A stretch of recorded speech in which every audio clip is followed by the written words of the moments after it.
হ্যাঁ দেবো না জিন্দাবাদ। নবদ্বীপ প্রেস ক্লাব দীর্ঘজীবী হোক, নবদ্বীপ প্রেস ক্লাব দীর্ঘজীবী হোক, নবদ্বীপ প্রেস ক্লাব দীর্ঘজীবী হোক।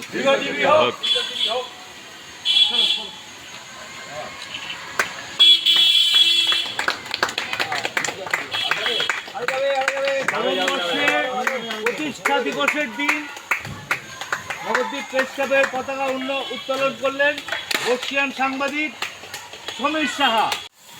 আজ নবদ্বীপ প্রেস ক্লাবের নবম বর্ষ প্রতিষ্ঠা দিবস উদযাপন অনুষ্ঠিত হলো পতাকা উত্তোলনের মাধ্যমে। বিকেলে আছে আলোচনা চক্র, সকলের উপস্থিতি কামনা করি।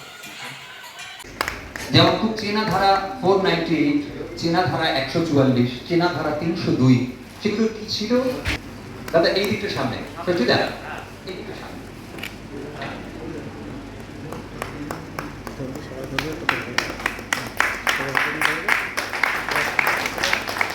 এই বইটাকে আমরা প্রকাশ করলাম।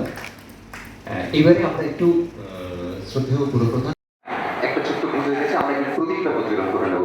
মাননীয় পুরপ্রধান এবং বাকি সবাইকে বলছি আমাদের আজকের এই অনুষ্ঠান মঙ্গল প্রদীপ প্রজ্বলন করার জন্য। নবদ্বীপ প্রেস ক্লাবের 9 বছরের জন্মদিনে মঙ্গল প্রদীপ আমরা প্রজ্বলন করলাম।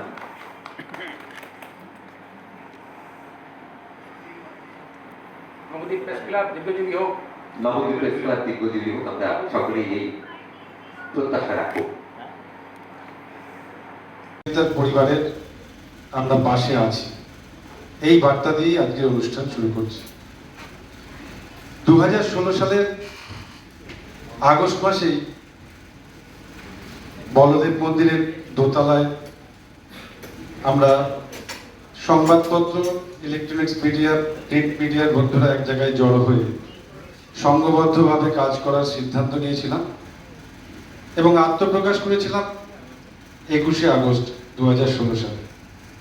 তৎকাল attended by the fourth pillar of democracy like you, press, and there were journalists from across the globe. একজন ব্রিটিশ জার্নালিস্ট একটি প্রশ্ন করেছিল, doctor Ambedkar, 50 years hence if this constitution fails, whom will you blame? উনি জবাব দিয়েছিলেন, 50 years hence the constitution will not fail the people will fail the constitution of this country. আর ঠিক সেটাই হয়েছে। আরেকটা ঐতিহাসিক ঘটনা আপনাদের মনে পড়ে, when India got independence at the stroke of midnight hour in 1947, you know, it was by virtue of an act of the House of Commons of England known as the Indian Independence Act 1947, which was being debated in the House of Commons of England. তখন ইংল্যান্ডের প্রধানমন্ত্রী কে ছিলেন? Sir Clement Atlee, and the opposition leader was Sir Winston Churchill. এবার opposition লিডারের কাজ কি? Treasury bill থেকে যা আসবে সেটা অপোজ করা। he opposed the Indian Independence Act, কিন্তু ওইটা অপোজ করে উনি যে ভাষণটা দিয়েছিলেন, সেই ভাষণটা was expunged from the proceedings of the British Parliament.